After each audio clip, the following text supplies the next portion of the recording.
President Bill Clinton presented Dr. Roberts with the Congressional Gold Medal in 1999. More recently, he has been actively involved in the Road to Little Rock project, and I think he'll move us today. Thank you, Eric. And thank all of you for allowing me this opportunity to address this body, talking about things of interest to all of us. This is my first trip to Bismarck, although I've been to North Dakota. But I must say, this is a very special place, very special indeed.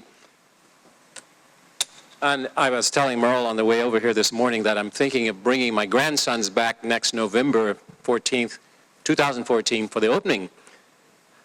Mainly because they have a lot of dinosaurs over there, and my grandsons are very much into dinosaurs. My topic today,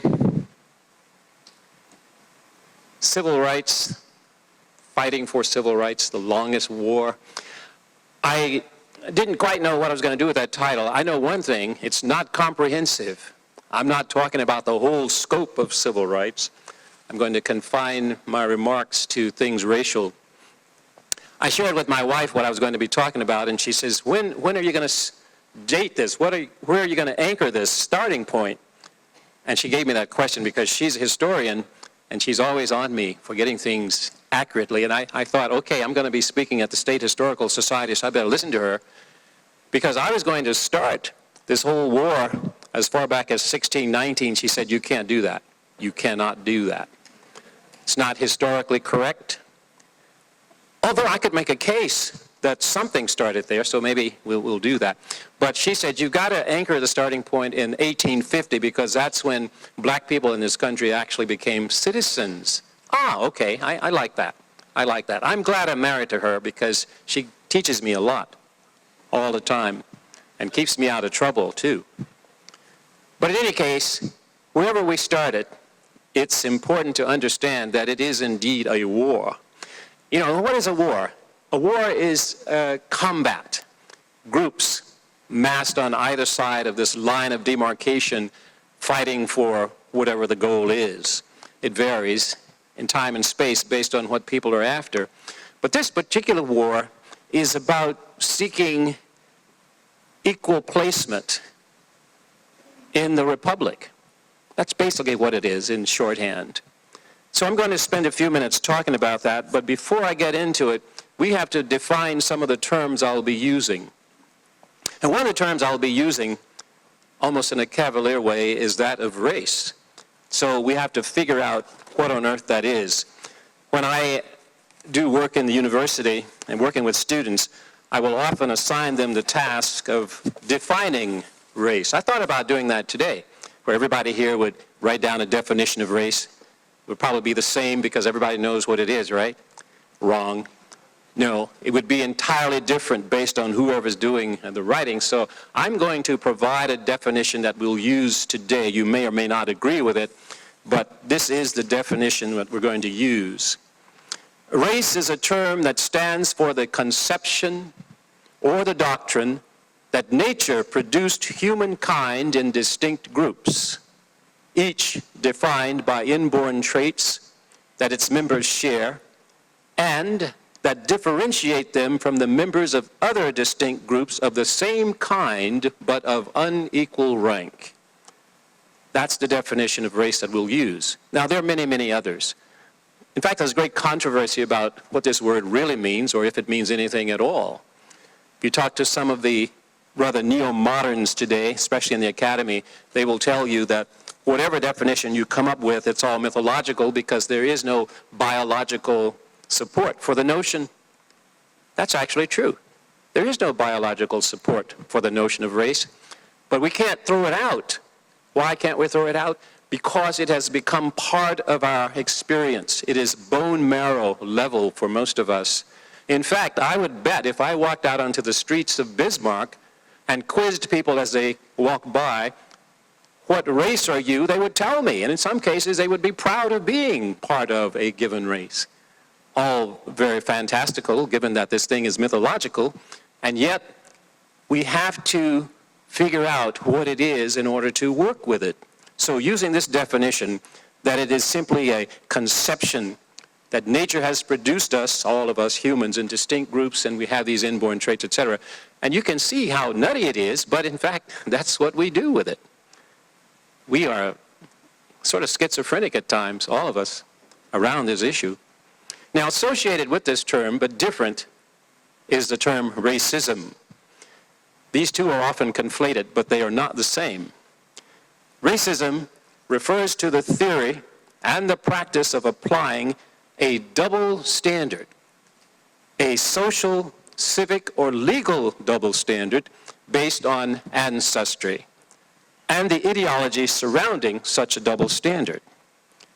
Let me say that again. Racism refers to the theory and the practice of applying a social, civic, or legal double standard based on ancestry and the ideology surrounding such a double standard. Now that makes more sense. See, race is sort of vague and so forth, but this is solid.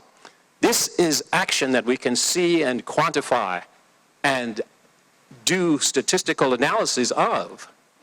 It's also a withholding of the presumption of equal humanity, a very vicious kind of thing, and yet we have both these things in abundance around us. We have race, we have racism. Now there's a third thing that perhaps you haven't heard about that's associated with these two, that's unlike either one, and it's something called racecraft. That's actually a fairly new term. Racecraft, this refers to the mental terrain that we all share and pervasive belief. This has to do with the held beliefs that are so solid. You know, there are some folk who walk around who say, we can justify racial discrimination, especially against black people, because of the curse of Ham. So those of you who are in that realm know who you are. That's racecraft. It originates not in nature, but in human action and imagination. Human action and imagination. It's not a euphemistic substitute for racism, but a kind of fingerprint evidence that racism has been on the scene. Now, interestingly enough, since I've been in Bismarck, I've been reading some of the local papers, and here I have a page out of the Bismarck Tribune, Wednesday, September 18. And on this page, there's a headline here that says, "Sorority decides based on race." This is out of Tuscaloosa, Alabama. Evidently, the University of Alabama, there were at least 2 black students who applied for membership in a sorority. These 2 black students were denied admission based on, according to this paper, based on race. Wrong. Wrong. It was based on racism. The action. You see, what happens is so many things are done in the name of racism, that thing I just described to you, and yet, by the time it gets to the press or by the time it reaches the other side of our brain, it has been translated into race. Now, what does that mean and what does that do? It takes the onus off of the perpetrator, the doer of the action, and then all attention and spotlight is on the person who is the object of that action. Think about it. Think about it. So many other examples as well. In this same paper, just above that article, 9/11 tape released in fatal police shooting in North Carolina. Well, what about that one? Here again, we have racecraft at work. Now, some of you know the story already, having read the reports and seen the news footage. What happened, at least as far as we know, in Charlotte, North Carolina, a young black man, evidently driving his automobile at night, is involved in a 1-car accident. He is injured. Ostensibly, he is seeking help, and he finds the nearest home, and he begins to knock on the door. The person inside, and this is my interpretation, I do not know this to be factual, peers out, sees him, and concludes that he is a burglar, someone trying to break into her home. She calls 911, and frantically pleads for help because I'm in danger. I have a baby inside in a crib. What can I do? Now, Racecraft begins to be set into motion. The responding officer arrives on the scene. The mental terrain already advanced to the point where he knows who this person is who's on this woman's porch. He does not know that he is an accident victim seeking help. And even if he did know that, I doubt if that knowledge would be enough to dissuade him from glomming onto his already perceived notion that he knows in advance who this person is. This is a black adult male, i.e. he is a criminal. And so he proceeds to shoot this man, because once he shows up, once the officer shows up, this man comes running toward him because he thinks help is on the way. And what is he met with? A barrage of bullets. He is shot not once, not twice, not 3 times, but 10 times. 10 bullets are emptied into the body of this man. That's a function of Racecraft, folk. However else you might think about it, however else you might try to persuade me differently, I think I know what happened. And there are countless other examples of that around the world. Something else before we get into this whole notion of the war. When we think about these things, when we think about race and racism, and especially how these two are conflated, and racism often morphs into race, most of us are comfortable talking about internal feelings about race or racism, and interpersonal, although not so much as internal. We're sometimes in our more lucid moments willing to say that, yes, I have these tendencies, and I need to do something about them. I do sometimes tend to think about people who are unlike me as being less than I am. Yes, this is true, and I'm going to work on it. I pledge myself to work on it. I'm going to even pray about it, etc., etc. And often we're moved to look at the interpersonal dimension, that is what happens to me at the intersection of self and other people. That's the interpersonal. But when we get to 2 more dimensions of that, there is hesitation. Some even balk at going there. And that has to do with the institutional aspects and the cultural aspects of race and racism. And so we have, for those of you who are taking notes for class credit, internal, interpersonal, institutional, cultural. All valid, all worthy of some critical analysis. And so we start our journey in 1850, and we begin to see what has been going on. Why is it that we have to have the war? Why fight over these things? Because aren't some of these things already self-evident? As in, we hold these truths to be self-evident? Well, maybe not, based on the reality. We have the rhetoric, but we do not have the substance. And this is in part why the war is engaged, why people join the army. By the way, I was going to say I'm an officer in the army, but that may be pushing it too far. I'm a soldier. I was recruited into the Civil Rights Army in December 1941, and I have been on active duty since then. So that gives me some credibility to speak to you about this war. And most of it will be about my experience as a soldier in this particular army. But looking back to 1850, and surely those were my ancestors who were army folk at that time, what did they face? What did they face?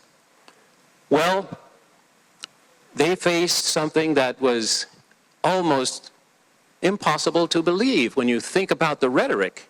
You see, the rhetoric is, a visitor from Mars who would simply read the rhetoric or hear the rhetoric would conclude that, okay, here we have a society of people who believe in things that are lofty and worthy. Freedom, liberty, equality, justice for all. Wow, such a rhetoric would perhaps engage this Martian so completely that he would like to give up his Martian citizenship and move to Bismarck forthwith. And yet, as he dives beneath the rhetoric, into the substance, he discovers, it's not so as it seems at all. And then what does he find? He finds a distorted version of that truth. The rhetoric, in a sense, might be considered a linguistic fiction. It might be a linguistic fiction that has no meaning whatsoever. And that's very disheartening and very discouraging. So sometimes when I think about this war, I think about the fact that the soldiers in it have to constantly reshape and revise perspective and reshape mental maps and mental terrain in order to stay afoot in this battle. And so, facing all of this, we still see people who are willing to push for what they're fighting for: equality, justice, and freedom. And how do they do it? They use the mechanisms available to them. They use the law. They use the courts. Interestingly enough, part of the rhetoric says that we the people are a people who abide by the rule of law. Later on, I'm going to recite to you from an article in the Great Plains Examiner about that rule of law. Very interesting stuff here in Bismarck. The reading is powerful. At any rate, I had my first encounter with some of the early sieges in this war as a young person. I didn't know about it personally because I only joined the Army in 1941, remember? But all this stuff that happened before that, I began to find out about. And I was intrigued by it. In fact, there was one that stood out for me, and it happened there was a battle in Boston, Massachusetts in 1849. 1849. What happened was this. In the city of Boston in 1849, a man by the name of Roberts, there you see my fascination, went to the Massachusetts State Supreme Court to argue that his kids really did have a right to go to the public schools. The public schools had told him, Roberts, no, your kids, no, don't think so. Well, why? Well, your kids are black. Well, Roberts looked at the man and he was incredulous. Well, yeah, they are black, they're my kids. But what does that have to do with them going to school? Well, Roberts, look, your kids are black, get it through your head, they cannot go to the Boston public schools. So he goes all the way to the Boston State Supreme Court. Supreme Court takes a look at the case, they look at Roberts, and they say, Roberts, look, the school district has it right. Your kids have no place in the Boston public schools, sorry. Look, voted against him. Now, fortunately, in his case, a few years later, I think 1851, the Massachusetts state legislature changed the law so that things were okay, sort of, after that. But the fact that he had to go through that in the first place gives you a sense of how big this war is. Okay, so we zip along. But then there's a roadblock. We get to 1896, and then there's that famous United States Supreme Court decision, Plessy v. Ferguson. Now, what happened between 1850 and 1896, and even the time before that? There were so many cases being brought to court, there's so many people protesting, that the United States Supreme Court decided to lay down the law once and for all. So in 1896, the court said, look, black people of this country, we are going to have a society that is separate but equal. We're going to give you a sop here. We're going to make it equal. But it will be separate. Count on that. Parenthetically, it was separate and unequal, which we all know. But the rhetoric was separate and equal. And so from 1896 to 1954, the law of the land said we will be separate but equal. And of course, since we know the fallacy of that, we understand that dynamic to some degree. Some of us have lived in the face of that so much that we know it personally. And I'll bet if we were to poll those in the room today, we could have all kinds of wonderful anecdotes. Oh, you know what? By the way, we're probably going to do that. I'm scheduled to speak for an hour, but I'm going to reserve some time so we can talk together. Oh yeah, we're going to figure this thing out. So, what happened to make this Plessy decision possible? Well, the Supreme Court said, look, we're tired of all of these cases coming before us. We're tired of all of this stuff. We want to get it through your thick skulls once and for all. This is who we really are, America. We are a separate but equal country. And we can do that. We can live this way. A bit later on, what's his face? Booker T. Washington got involved in this whole thing and said, oh yeah, we can do that. We can be as the fingers on one hand, separate and apart. He was loved for that. He was a very beloved figure in many parts of the country. Those of us in the foxholes out there in the Civil Rights Army wondered, though, about his sanity. In any case, in 1954, wonder of wonders, things began to shift. Now, there are those who suggest that the 1954 decision by the Supreme Court in Brown v. Board of Education signaled a sea change in American attitude and thought.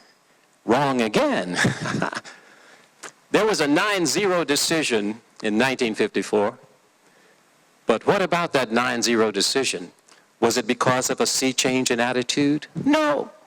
It had to do with political maneuvering, folk. This is something that happens at times. You see, by that time, we were in this vicious Cold War with the Soviets. And we were saying to the Soviets, you better clean up your act. Look at your denying rights to all of those Russian citizens. And they would point back at us, yeah, but what are you doing to the black people in your country? We needed a civil rights victory like never before. So pressure was brought to bear upon the court. Political chits were called in. Deals were made backstage. Some of you don't know this, but the initial decision in the Brown case was thumbs down. You rarely hear about that.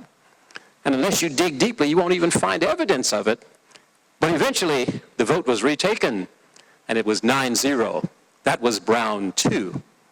And then later on, there was Brown 3, which erroneously is often referred to as Brown 2. Brown 1 was that decision. Brown 2 was the implementation part of it. And here we have something very, very deliciously ironic.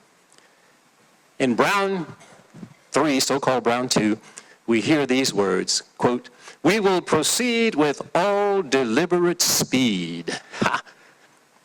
Look it up in your Webster's. If you got a smartphone, pull out that little dictionary app and check out deliberate. One of the first synonyms to leap out at you is slow.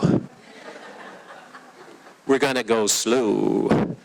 Well, that was, of course, a not too veiled message to the Dixiecrats.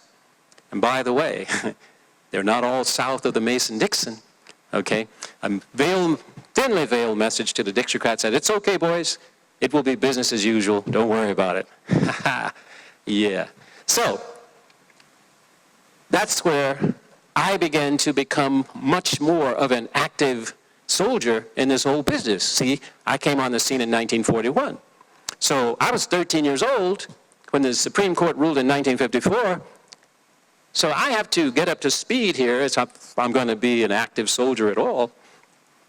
Now, meanwhile, in my first 13 years, I've been running around Little Rock, Arkansas fretting because I'm not comfortable with the way things are. I want some change. Oh, yeah. I was early of the opinion that things were cockeyed when I arrived. Things were out of kilter. How on earth, I thought, could my fellow citizens have allowed this to become the reality? Makes no sense whatsoever. So when I heard the Brown decision in 1954, my elation went off the chart. Oh, yeah. My day has come. Hey, are you out there, Kim? Okay. Kim says she's going to be the backup if I started singing, which I might do at any time. Well, knowing that this might not be exactly as it seemed, remember the rhetoric and the substance, I tempered my elation with some dose of reality. But I did begin to prepare for any eventuality. And then when the opportunity came for me to join this army, really, by becoming part of a scouting group of 9 scouts, we had to go into enemy territory and check it out. It was called Central High School in Little Rock, Arkansas. So I went with this scouting group up there, and sure enough, we were able to report after we came back, oh yeah, it's dangerous out there. They've got already an army surrounding the school. So we've got to be very careful and diligent about how we prepare for our assault against this fort that's so well guarded. And we went back and plotted and planned, and we couldn't come up with anything because the opposition was mounting. The governor and his minions were pretty much involved in making sure that they stood their ground. Ha! Familiar terms, right? Stand your ground. Well, at any rate, we eventually had to employ the services of the United States Army, allies, backup. So we were involved with this group called the 101st Airborne Division. And these guys were tough. These are the same guys who had been so active in World War II and had been so highly decorated for their bravery. And they came in, no nonsense. And we thought, okay, this war's going to be short. It's going to be short. It's going to be over soon. Wrong. No, this was just a skirmish, as it turns out. It lasted a year. It was a year-long siege there at Central High School. But the opposition was so determined not to lose that they came up with a strategy at the end of that little siege that was remarkable. Again, the governor is still the general in charge of this. So what does he do? He plots and plans, and he comes up with a brilliant idea. Okay, he says, the government, that evil federal government that we all despise, has forced this upon us, but we can get out from under that by closing the schools. Oh yeah, we'll do that. We will close every high school in Little Rock. And so they proceeded to do that. That's a military strategy, you see. You take away the goal and you make it impossible for the enemy that you now see coming in to get it. And the governor didn't think about the fact, however, that once he did that, it would not only block these 9 scouts, it would block all white students who were seeking to educate themselves through the public educational system. I don't know why the governor didn't think about that. It crossed my mind last night to say to some young students who were on the front row that perhaps it was because he wasn't too bright. You know, and it occurred to me as I talked about that there is no requirement that you have a measurable IQ to hold public office. Joshua, that doesn't apply, of course. But in many cases, this is true. All you have to do is be age eligible and have enough money to pay for the filing fee. And then if you can convince some other idiots to vote for you, you can hold office. It's one of those things. You learn these things when you're in the Army, when you're fighting in these wars. So the fight for civil rights continues. It continues. It's amazing to me that it is of such long duration because reasonably, it seems that it could have been over centuries ago. It could have been. It could have been. But why isn't it? Well, it's because of our deeply held belief in race and racism and racecraft. Oh yeah. It's that simple. I mean, the formula is quite simple. People say to me, oh, no, Terry Roberts, you're wrong. It takes time. It takes time. We have to have a lot of time. No. Nothing happens in time unless we act. Time is neutral. We have all the time there is. This is true. You know, every week we all have enough time for whatever it is because there is only so much time. Every week you have 168 hours. That's 7 times 24. It never alters. It never changes. We all, you know, sometimes you might say, I don't have enough time. Oh, yeah, you have enough time. It's just that you're using your time differentially. Yeah. How you use 168 hours is up to you. But perhaps a better illustration of we do what we want to do can be found in Prohibition. And you'll say to yourself, how do you leap from civil rights to Prohibition? Well, to illustrate the point. You know, at one time in this country's history, and as I look around the room, some of you actually lived through this, that there were people in charge of things who said, we shall not manufacture, imbibe, or sell alcoholic beverages. And so it was done. Prohibition was amended to the Constitution. How long did it last? Very short time. Why? Because we, the people, rose up in opposition. We said, oh no, we will reserve the right to get drunk. Oh yeah, we will not give that up. We will have our whiskey. Prohibition was repealed. So I say to you, this thing could have been over if we had wanted it to be over. We do not want it to be over. And you may say, well, me personally, no. As you sit there listening, you will say, oh no, you can't indict me, Terry Roberts, because I am different. Yes, you are. Yes, you are. And we are awaiting that voice of difference to explode on the scene any minute now. Because if things happen through action in time and space, your action is necessary if that is in fact your belief. Yes, we do. But what do we do with this dilemma? How do we manage it? I say we start with this. It's a simple four-step process. Step one, high-level self-awareness. High-level self-awareness. And what that includes, folk, is awareness about who you are, who you have become, what voices you have listened to mold and sculpt yourself to date, and plus that, an awareness of your surround and your history.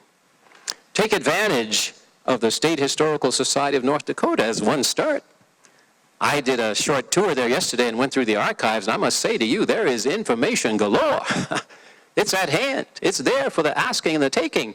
But it's so important for you to know for yourself. Don't be satisfied with what other people tell you. Don't listen to the sound bites and the buzzwords. Tell Rush you'll get back to him. But the idea is that high-level self-awareness will put you on a different plane. High-level self-awareness is followed very quickly by step two, which is commitment. Commitment to what you have begun to learn, and emphasis on begun to learn, because never in your life will you learn all there is to be known, but you will lean in that direction if you make the commitment. Now, it's important for us to investigate this whole notion of commitment because there are various levels. Level one commitment, I'll think about it. And some of you have already said, as I'm talking, I'll think about it. Yeah, what's a synonym for I'll think about it? No. I'm not doing anything. Level two, I'll try. I'll try. You know, you've said that. You know, you get a phone call from the committee chair. Would you join me on this committee? Well, I'll try. And the synonym for I'll try is the same as a synonym for I'll think about it, and that is no. Level three sounds good. Level three says, I'll do what I can. But you know the problem with that, we don't often tell the whole truth. We say to the person, I'll do what I can, often accompanied by a big smile. Oh, I'll do what I can. If we were to repeat the whole thing, I'll do what I can, but I really can't do very much, so I don't think I can do anything at all. Level four, and that's where most of us live. Level four is I will do what's expected. That's the legalistic approach. And you can often tell a level four person because he or she will have descriptions of the job descriptions in many pockets on his or her person. So they're always available. So when invited to participate, well, let me check. Out comes a job description. Can you bake pies for the church sale? Can you knit scarves for the homeless? Oh, well, let me check my job description. Can't find that anywhere on there. No, sorry, not me. But we feel justified because we've checked the job description. Human being, job description. Don't get involved with other people. That's extreme. But some of us have those job descriptions. Okay. Oh, and you know why? You see, in this country, we are immersed early on in that dismal pool we sometimes refer to as the mainstream, very stagnant pond, actually, of do-it-yourself. Do-it-yourself. And I'll bet here in North Dakota that has been repeated so many times. As red as this state is, oh my, yeah. Do it yourself. But you know what? You cannot do anything by yourself. Nothing can be done by yourself. You enter the universe hooked up via an umbilical. You could not survive without that connection. And then once you are released from the womb, you discover that in order to truly survive, you have to build relationships with others. How many times have you talked to the self-made man or woman who has prospered, and then when you discover this whole self-made story, you find chinks because it is not true. Yeah, oh yeah, you have a factory and you manufacture and you buy and sell, but how do you get your goods to market? Public roads. Yeah, this is one example. Years ago, I was at UCLA teaching a group of graduate students, so I thought they would know better. And I just happened to mention to them one day, how many of you know that you are on welfare? And I did it deliberately because I knew just using the word welfare would cause hackles to raise, and it did. You could see them sit up straighter in their chairs. What did you say? You are accusing us of being on welfare? Are you crazy? I said, yes, you're all on welfare. And they were indignant. I said, how much tuition do you pay at this university? And they were all very vocal because they knew to the cent how much they paid, $464 per quarter. Oh yeah, and we pay it. Who pays the rest? I said. Who pays the rest? They looked puzzled. What do you mean, the rest? Actually, I said, tuition at this university at that time, and it's true, was about $24,000 per year. Who pays the other money? You pay $464 a quarter, yes, but who pays the other money? They were still puzzled. I said, taxpayer money. Taxpayers foot the bill for you. This is a state institution. Did you not know that? Ah, but they felt justified once they understood that. Whoa, yeah, but we are taxpayers. Get off our back, Roberts. We're taxpayers. Okay, how much tax do you pay? I got one volunteer to tell me, and he knew how much he paid in taxes, state and federal. I said, you know what, young man, I'm going to do you a favor. I'm going to multiply what you pay in taxes by the factor of 10 just to show you. And so we did the illustration. We multiplied what he paid in taxes by a factor of 10, and we had the number. I forgot what it was, but it was several $1,000s. You know, respectable sum. And then, since he was a do-it-yourselfer, I said, you have to get from home to school, and you live X number of miles away, you'll need some freeway. Let's take your tax dollar and build some freeway. And at that point, given the cost of concrete and rebar and labor, he could afford 15 feet of freeway. 15-foot-long freeway. Put his name on it. The John Doe Freeway. Okay, young man, how about the rest of your journey? He was flummoxed, dumbfounded. Lack of awareness about who he was and where he lived and what was going on around him and how he was related to all the others of us in the room. He didn't understand about the collective, you see, because that's the human condition, folk. Whoever, wherever, however we are collectively involved with each other all the time. Guess what? We also have responsibility toward each other. Yeah, this is what they preach on Sunday. Some of you actually go to church here in North Dakota. But the thing is, when you truly understand about this war, now here's where it really gets kind of iffy for some folk. Once you begin to develop this high level awareness, and you make what eventually becomes a fifth level commitment, we haven't gotten there yet, but when we make that fifth level commitment, you know that you too have not only a right, but a responsibility to be in the Army for Civil Rights. Oh yeah, okay. So, fifth level commitment, what is it? I will do whatever it takes. I will do whatever it takes. Now, some of you think, well, can't do that, but you do that. You have all committed at the fifth level at some point in your life, and probably some of you do it repeatedly daily.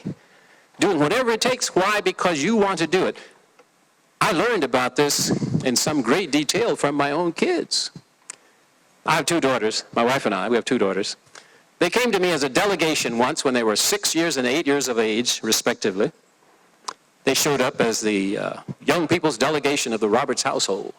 They wanted to speak to the man in charge. Dad, we've got a problem. Oh, it is impossible for kids to be ready to go to school by 8 o'clock. We've got to change something. Kids, I will take this under consideration. Meanwhile, just for your information, I want you to know that I am planning a trip to Disneyland next Saturday.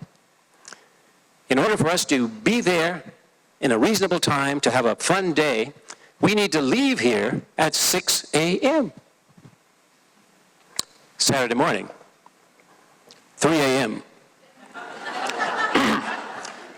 I hear noise in the corridor.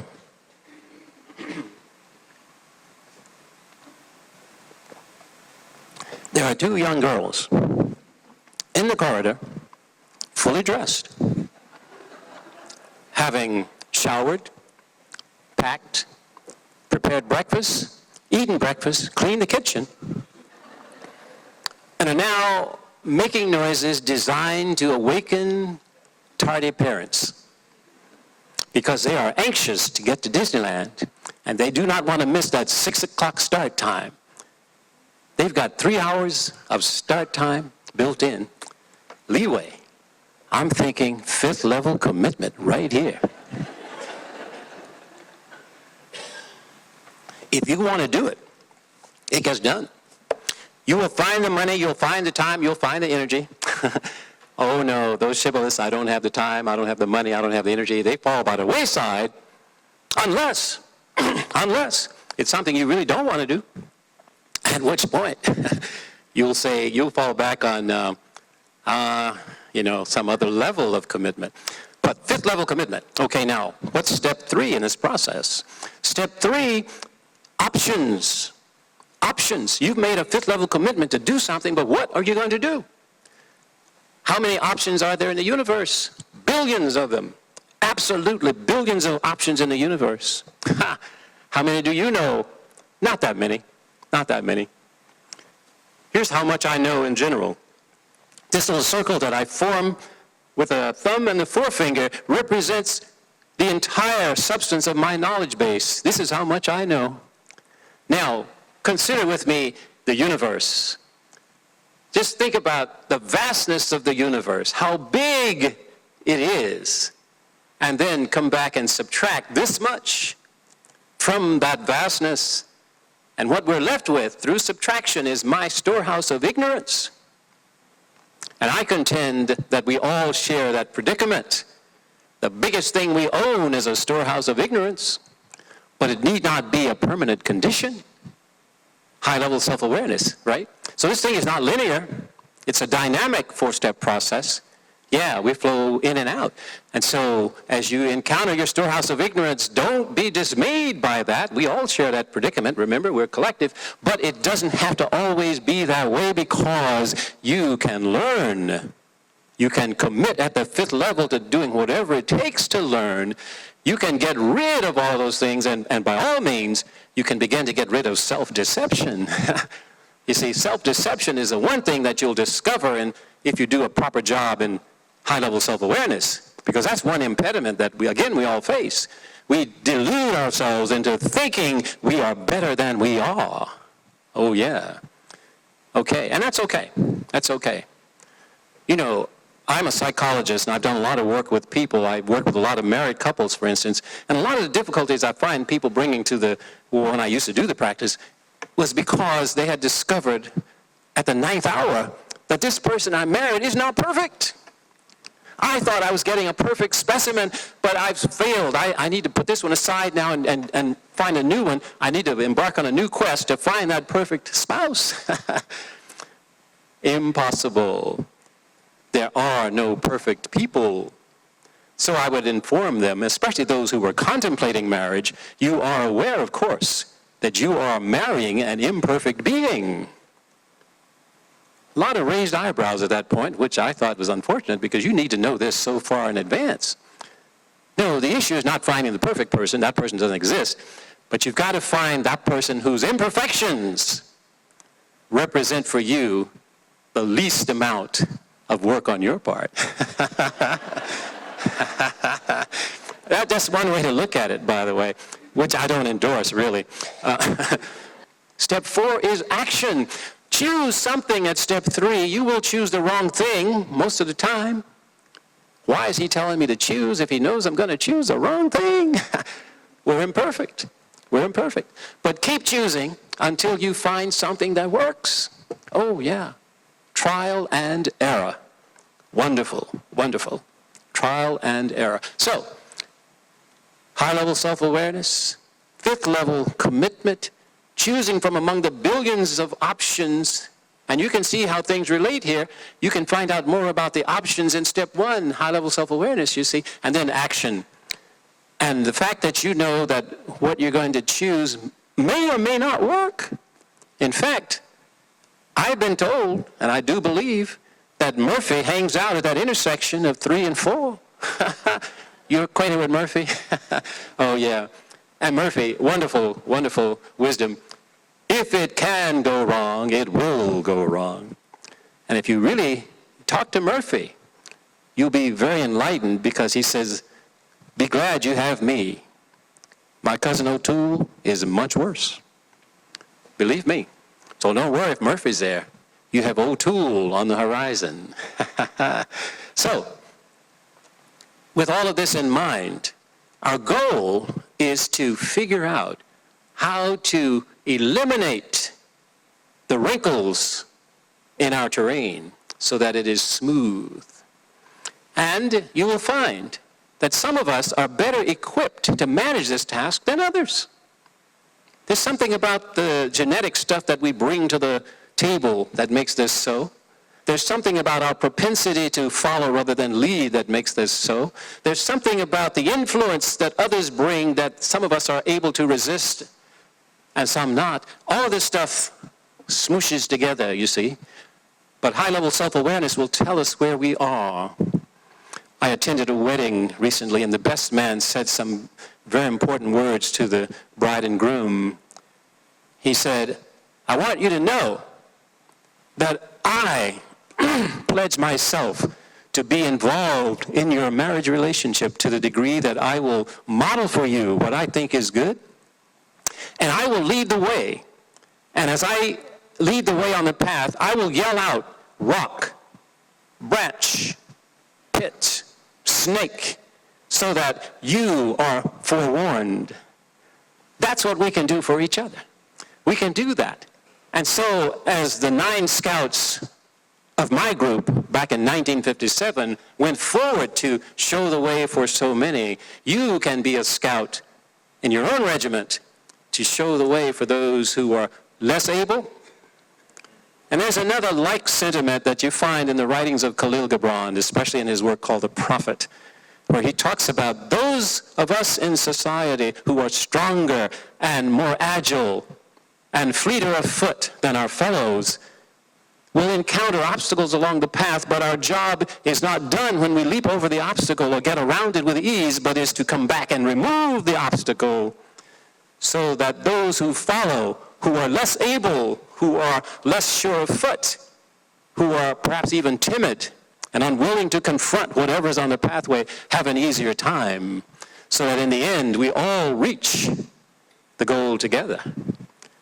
There are some societies in the world where cooperation reigns above individual competitiveness. We, the unfortunate Americans, have been immersed in this thing of individualism. Oh, yeah. You remember 4th grade, Manifest Destiny?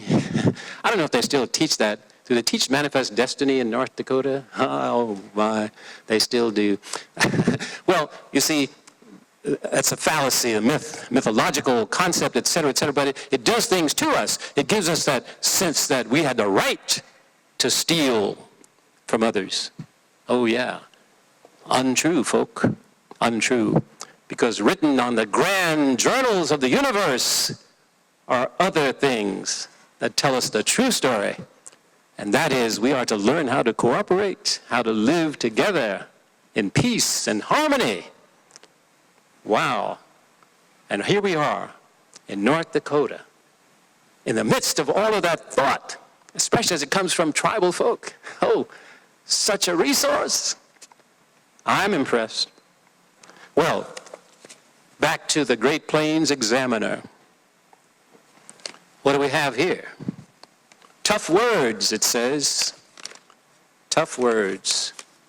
Continued from page 7. This, by the way, is a talk given by U.S. District Judge Ralph Erickson. Is Judge Erickson here today? Okay, just checking. Judge Erickson has written a wonderful piece. He's speaking at the, where is he speaking? Oh, at a conference put together by one of our speakers who will be here later, U.S. Attorney Purdon, put this conference together and invited Judge Erickson. And his title is Tough Words for Tribes from a Federal Judge. Now, I like what he has to say in the main, but, you know, in the midst of the article, there are a few points I take issue with. Perhaps minor, perhaps major. I haven't decided yet. I have to reread it. But the fact is, it caught my eye because the title caught my eye, Tough Words for Tribes from Federal Judge. But what he does is he goes on to say, and he rightly says that, look, Native people, you are complaining to Washington because things are not going well for you. Get a grip. Washington put you in this mess in the first place. He gets that right. Oh yeah, it's not your fault. You've been so abused. Yeah, it's Washington's doing, who wrote the treaties but then didn't abide by them. Oh yeah. But then where he goes a little off kilter is when we get over here to page 32, continuing this article. He says, I want you to know that I'm going to offer you a different path. And get what he says. One that draws from history, demands cultural fidelity, and still holds out hope for a brighter future. Now, those are nice words, aren't they? The rhetoric is sound. The rhetoric sounds good. You feel good. But I don't know if the judge himself even knows what he's saying. Because when you take a real hard, true look at history, they may not come to the same conclusion. Yeah, if you look back in historically as a Native person, you see a lot of chaos. And you have to wonder, what the judge is saying basically is that these folk have to get it together, stop whining, and get on with life. Which is what we probably hear a lot of from other folk here in North Dakota as well. Which is okay, I mean, if that's what we're going to do. But I say, why not go beyond that? Why not make a fifth-level commitment and do whatever it takes to get over that? And part of getting over that means let's check our rhetoric so that we don't confuse stuff. I hear this all the time, really, in other contexts. I hear it in Southern California a lot from people who tell me, they say to me, Terry Roberts, look at you. I mean, you've made it. Why can't you tell your fellows, people like you, to do it the same way? Such fantasy, such fantasy. So many assumptions in that. One, when they look at me and say, you've made it, what do they really mean? Have they looked at it from my perspective? So wherever you are, whoever you are, let's speak your piece and let's start this dialogue and see where it goes in 6 minutes and 14 seconds. I've got a microphone so we can get this recorded on the film that we're taking. So if you'd put your hand up, but somebody want to ask a question or have a statement? Do whatever it takes to find your question. Way in the back. Commitment here. We have a soul in the back room. In the back of the room, hand up. He's making himself known. This is always a very exciting part, you know, because I get to learn stuff. And this man who's offering a question, and even before he poses his question, I just want to say to the audience that for your own usage in these kinds of settings, whenever you hear a question posed, know in advance that that question is a mask for a statement. Okay, go ahead. Are you for vouchers for education? Are you for vouchers for education? Do I prefer vouchers? Do Do you support vouchers for education? No. What I support is a big, all-consuming explosion that would blow up all these systems of education because they're not working. Now, we can try these Band-Aid approaches with vouchers and charters and reassignments and so forth, but it's not going to change the bottom line, and that is we haven't yet learned the lessons that we need to learn about how to educate children. We know what to do. There's no question about that. We know what to do. We just haven't chosen to do it yet. So my remedy is blow up the system, get rid of it, send all school-age children out of the country, stamp their visas, cannot return for 2 years. In that 2-year interim, those of us who really give a rip about education will put together a plan and build an educational system that is beyond what we've ever seen or even imagined. And we can do it. There's no way that we will fail on that one. But it requires that fifth level commitment. Thank you. I like that question. Other questions?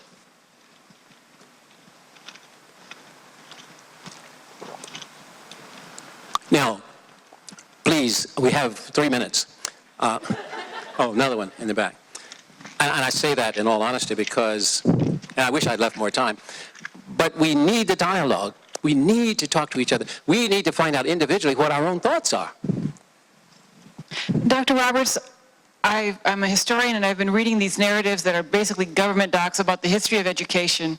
And I came upon one that really shocked the socks right off me, that they would actually write this. And it was one about the history of education in Little Rock, Arkansas. And what was really different about this is that every other narrative, again, these are government docs, and they would say, well, what we've done in our state or in our town or our locality is we've gone from having only the rich people educate their kids to, you know, a wider base, maybe the people who could afford to get to church, and then even a wider base, and that it was kind of a trickle-down thing. But in Little Rock, they said the opposite. They said, no, the oligarchy did not want to have a nice base of kids who went to high school. They only wanted a few people to go to high school, and everybody else, white or black, just be sharecroppers or work in the factories. So I was wondering what you thought about that. Wow, that's pretty interesting. And that's proven, you see, because, again, when you look at the history of this country, capitalism allowed us to develop a mindset that said we can exploit with impunity those who are deemed workers. But we need workers. We need workers. And so we will continue to exploit them because that better serves our capitalistic purposes, because you can't have profit without cheap labor. And that's part of why we don't educate folk, you know, because once you become educated, you find that there are other options. You know, you do your own four-step process, and as a worker, you say, well, okay, worker is one option, but hey, there are others. Maybe I can be a factory owner myself, or maybe not. But in any case, we need to make certain that our educational system is one where everybody knows the truth about who we are. It's so amazing. Okay, so we're down to the last seconds, and I'm going to... 42 seconds. Got a minute and 42. Okay. I love this. Time, by the way, is an illusion. You know, we have, like, this thing says 120. Is it really 120? What is 120? Well, you've read about what's going on in Leith. Leith, yes. What is the appropriate option or response as a person who is against what's going on there? That's a very good question. I think everybody in here knows what's going on in Leith. Even my wife back in Pasadena knows. We had a long talk last night about Leith. But it's historical. It's built in to the fabric of our nation. How do people get to those mindsets? Now, Mr. Cobb, of course, is an extreme example of this, but there's a continuum. There's a continuum, and all of us are on the continuum somewhere. Not all of us share the same spot as Mr. Cobb, but some of us are just 2 feet to his left. Yeah, so understanding that, it's not about him or his ilk. It's about us and who we are. Because if we were a people who honestly believed in those principles I mentioned earlier on about freedom, justice, equality, liberty for all, and I mean truly all, he would have no space at all.